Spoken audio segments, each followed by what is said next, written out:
Don't you want devoted followers who leave their families for you, give their money to you, give their bodies to you, give up their lives for you, consider you God, and will kill for you? Conformity can be seen in extreme cases, as this video shows, where a cult is created.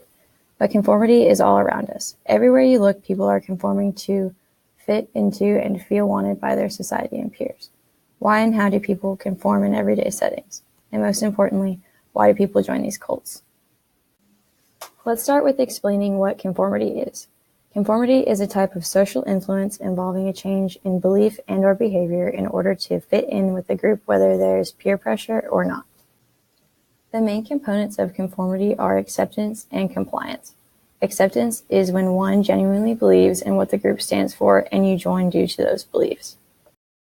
Compliance is conforming to a group objective even though you may not completely agree with what they stand for. Compliance extends into obedience when one is complying with a direct command, regardless of whether or not they agree, since an authority figure stated it. Why do people conform? People conform due to normative or informational influences. Normative influences revolve around one's desire to fit in and be accepted.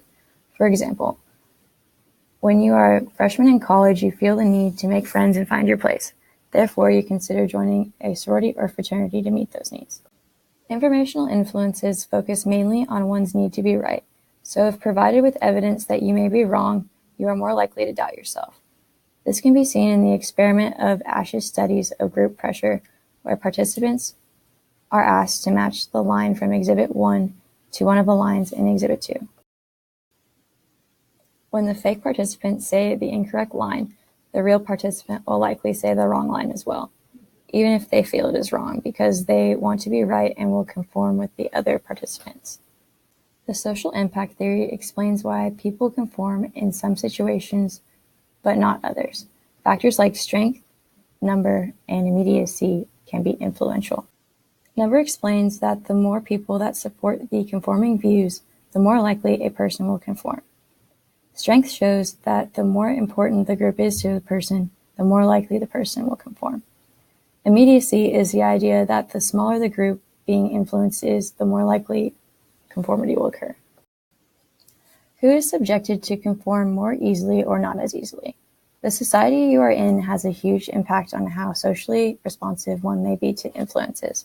For example, if one is from a collective society, they are more likely to identify themselves as a part of a group, which in turn puts them at risk for conformity. Those from individualistic societies are in favor of going against groupthink and are focusing more on themselves. The personality of the individual also plays a huge role in conformity. Common characteristics of one more likely to conform would be people pleasers, avoiders of conflict, rule followers, doubters of free will, vulnerability, and gullibility. Characteristics of those less likely to conform include creative thinking, strong belief in free will, assertiveness, and more independent. Even though conformity greatly relies on the personality of the individual, it also depends on the influencer. Attractiveness, confidence, and trustworthiness are key components to a successful leader. Social roles also play an important part to who conforms because we adopt these certain roles in order to fit in with society's expectations. For example, a mother is expected to get up and feed her children in the morning, as well as get them ready for school. A person's social roles can change depending on each situation. The same mother would go to work as an office manager and be expected to remain organized as well as act in a professional manner. During a lunch break, she would take on the role of a comforting friend while talking to her peers about their problems. If she were to go against these social roles, there could be dire consequences such as losing her children, her job, or her friends. When joining a new social group, we change our social role in order to conform our behavior and beliefs with theirs. Each social group varies in what they believe is the proper way to act and behave. No matter what group in society someone decides to join, they will be expected to act accordingly with the group's beliefs. Cults can provide a great example of how conformity works. The followers of cults usually follow the same trend and personality traits. They are often very vulnerable and in a point in their life where they may be easily persuaded.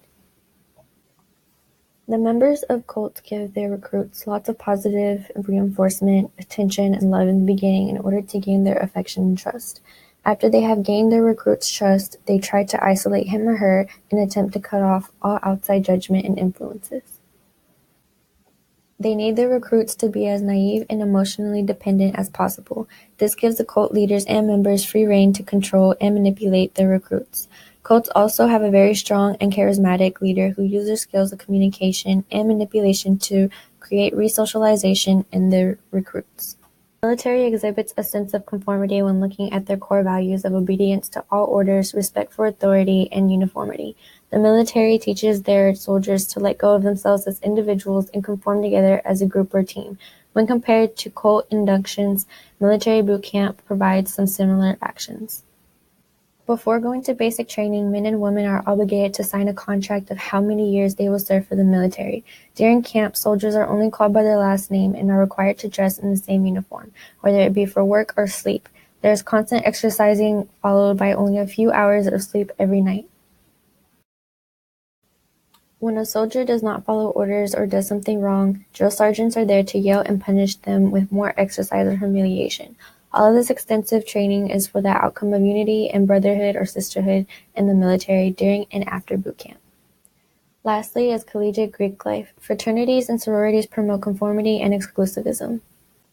Members are recruited through an extensive process that allows multiple members of the fraternity or sorority to interview the possible new members.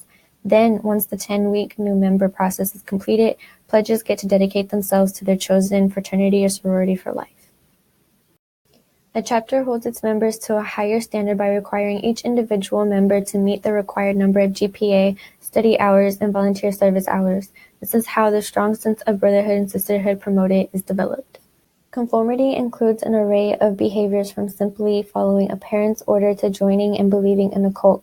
Although some examples of conformity are negative, organizations like the military and Greek life instill a sense of pride and unity in those who are a part of it. The knowledge of these actions are useful in helping us understand and shape our lives and behaviors to realize when we are conforming.